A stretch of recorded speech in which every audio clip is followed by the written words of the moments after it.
Hello guys, तब तक हमने कहानी में देखा कि जब डैनियल सारे बच्चों को पढ़ाई करवा रहा था तब अचानक वहाँ पे स्कूल के प्रिंसिपल आके पहले तो सारे बच्चों को अपने साथ ग्राउंड में लेके जाते हैं और फिर वहाँ रखे एक शवल को उठा के उस ग्राउंड के बीच में एक बहुत ही बड़ा सा सर्कल बनाते हैं और फिर आगे वो शवल को सूचन को देके उसे बोलते हैं कि अब तुम्हें इस जगह में 1 मीटर का एक बहुत ही बड़ा सा गड्ढा खोदना है। और इसी चीज को सुन के वो सारे बच्चों डैनियल दोनों ही बहुत ही ज्यादा घबराने लग जाते हैं कि भला सारे बच्चे इतना मजदूरी का काम कैसे करेंगे। तो अब आगे डैनियल वो प्रिंसिपल को बोलता है कि सर आप भला अचानक बच्चों से ये सब काम क्यों करवाना चाहते हो। जिसपे वो प्रिंसिपल उसे बोलता है कि मिस्टर ह्यून क्या तुमने कभी जंगी खेला है। जिसके बाद आगे हमें दिखाई देता है कि वो सारे बच्चे बहुत ही ज्यादा मेहनत करते हुए उस ग्राउंड के बीच में एक बहुत ही बड़े गड्ढे को खोद रहे थे और वही दूसरी तरफ वो प्रिंसिपल और डैनियल अपना आराम से बैठ के जंगी गेम को खेल रहे थे। और जिन भी लोगों को नहीं पता उनके लिए मैं बता दूं, जंगी जापान का एक चेस टाइप का गेम है। फिर तभी आगे डैनियल एकदम इजीली वो प्रिंसिपल को हरा देता है, जिसको देख के खुद बहुत ही ज्यादा हैरान होकर बोलता है कि वाओ तुम तो एक फॉरेनर होने के बाद भी इस गेम में बहुत ही ज्यादा अच्छे हो। जिसपे डैनियल बोलता है कि सर मुझे तो बस इस गेम के रूल्स ही पता है, दैट्स इट, पर आप अचानक ये सारे बच्चों से इतना बड़ा काम क्यों करवा रहे हो। तभी वो प्रिंसिपल उसे बोलता है कि तुम खुद सोचो अभी ये जगह कितनी ज्यादा खाली खाली लग रही है, तो फिर क्या इधर पे एक बहुत ही प्यारा सा तालाब बन जाए तो ये जगह और भी ज्यादा अच्छी नहीं लगेगी। जिसपे डैनियल बोलता है हाँ, पर एक अच्छे तालाब को बनाने के लिए हम छोटे बच्चों से मजदूरी का काम तो नहीं करवा सकते ना। और ये सुन के वो प्रिंसिपल बहुत ही ज्यादा शौक होते हुए डैनियल को बोलता है कि ओ माय गॉड तुम ये सबको लेबर का काम बोल रहे हो। और फिर आगे वो उसे बताता है कि सब तो बस मैं उन्हें डिसिप्लिन बनाने के लिए कर रहा हूँ, क्योंकि तुम खुद ही देखो अगर आजकल के यंग जेन बच्चों को हम थोड़ा सा भी टफ काम करने के लिए देते हैं तो वो उसे हार्ड समझ के उसे बिल्कुल भी नहीं करते और बल्कि उल्टा उस काम को करने से भागते ही रहते हैं। और ऐसा इसलिए है क्योंकि ये सारे बच्चे बस अपने आप के बारे में ही सोचते हैं। और फिर अगर ये सब ऐसे ही चलता रहा तो आगे इन बच्चों को कोई भी अच्छे से ट्रीट नहीं करेगा। और फिर आगे वो उसे कंटिन्यू करते हुए बताता है कि क्योंकि हमारे यहाँ के बच्चे बहुत जल्दी से एक दूसरे के साथ कोऑपरेट करना सीख रहे हैं, आगे जाने के बाद हर चीजों में बहुत ही ज्यादा अच्छे बन जाएंगे और फिर आगे डिफरेंट ऑर्गेनाइजेशन इन्हें जल्दी से अपने काम के लिए रख लेगी। पर फिर जब वो प्रिंसिपल डैनियल को ये सब बता रहा था तभी हम दूसरी साइड देखते हैं कि सूचन बहुत ही ज्यादा गुस्से में वो सारे बच्चों को बोलता है कि तुम सब जल्दी से अपना काम करो और अब आगे जो भी इस गड्ढे को खोदने में आखिरी आएगा तो मैं उसको यहीं पे अपने हाथों से गाड़ूंगा। जिसके बाद आगे डैनियल उन सारे बच्चों को दूर से देख के प्रिंसिपल को बोलता है कि वैसे तो मैं आपकी ये चीजों से एग्री नहीं करता और भले ही आपका पर्पस कुछ भी हो, पर क्या आपको ये नहीं लगता कि अगर ये सारी चीजें इन बच्चों के पेरेंट्स को पता लग गई तो आगे आपके लिए बहुत ही ज्यादा प्रॉब्लम खड़ी हो जाएगी। फिर वो प्रिंसिपल बोलता है कि तुम ये सब चीजों की बिल्कुल भी चिंता मत करो, क्योंकि यहाँ पे कुछ बच्चे तो सिर्फ मैनर्स और डिसिप्लिन को ही सीखने के लिए आए हैं और यहाँ के बाकी बच्चे किसी ऐसे बच्चे से कम नहीं है जिसको कि उसके पेरेंट्स ने घर से निकाल दिया हो ड्यू टू उनके कोई फैमिली रीजन, या फिर सिंपल कि वो इनका ध्यान नहीं रख पाए,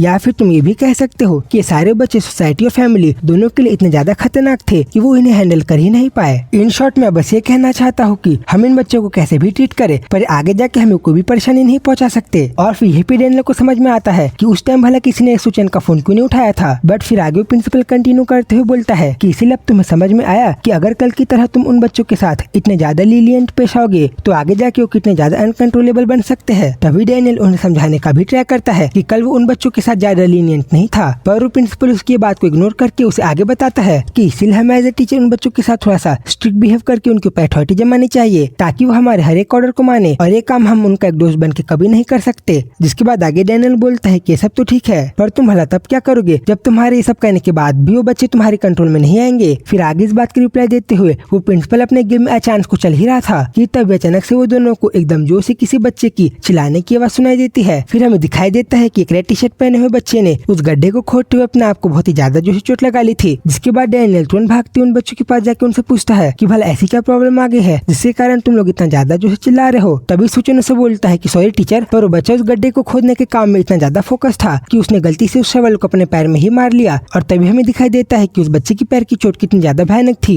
फिर इसी चीज को देख के डैनियल भी आगे बोलता है कि मुझे तो ऐसा लगता है कि इसके पैर की चोट इतनी ज्यादा सीरियस है कि इसने अपनी हड्डी ही तोड़ ली है। फिर वो उस प्रिंसिपल को बोलता है कि अब तुम मुझे इस बच्चे को हॉस्पिटल में लेके जाना ही पड़ेगा, इसीलिए क्या आपके पास स्कूल में कोई व्हीकल है जिसका यूज करके मैं इस बच्चे को हॉस्पिटल में लेके जा पाऊँ। पर तभी वो प्रिंसिपल बोलता है कि ये चीज की कोई भी जरूरत नहीं है, क्योंकि तुम भला उसे एक ऐसे चोट के लिए हॉस्पिटल में क्यों लेके जाना चाहते हो, क्योंकि ये तो बस एक नॉर्मल बैंडेज को लगाने से ही ठीक हो जाएगा, इसलिए तुम उस बच्चे को वही साइड में रख दो। और फिर आगे वो बाहर नीचे रखे हुए एक शवल को उठा के सूचन को अपने पास बुलाता है और फिर उसे वही शवल से इतना ज्यादा जोर से पेट में मारता है कि सूचन एकदम जोर से नीचे जमीन में गिर जाता है। जिसके बाद आगे वो सूचन को एकदम जोर से गुस्से में बोलता है कि क्या मैंने तुम्हें पहले बताया बताया नहीं था कि क्योंकि तुम यहाँ के क्लास प्रेसिडेंट हो, स्कूल के अंदर जो कुछ भी होगा उसकी जिम्मेदारी तुम्हारी ही रहेगी। तो फिर भला जब तुम इन बच्चों के ऊपर अच्छे से नजर रख रहे थे तो फिर इतना बड़ा हादसा कैसे हो गया? ये सब पक्का इसीलिए हुआ है क्योंकि तुम इन बच्चों के ऊपर अच्छे से नजर नहीं रख रहे होंगे। और फिर आगे ये सब बोलते हुए वो सूचन को बहुत ही ज्यादा खतरनाक तरीके से मारने लग जाता है, जिसके बाद ये सब चीजों को दूर से देख के वो बाकी के बच्चे बहुत ही ज्यादा घबराने लग जाते हैं। और तभी डैनियल बोलता है कि अब मुझे सूचन और यहाँ के बाकी सारे बच्चों के ऐसे बिगड़े हुए बिहेवियर की रूट कॉज पूरी तरीके से पता चल गई है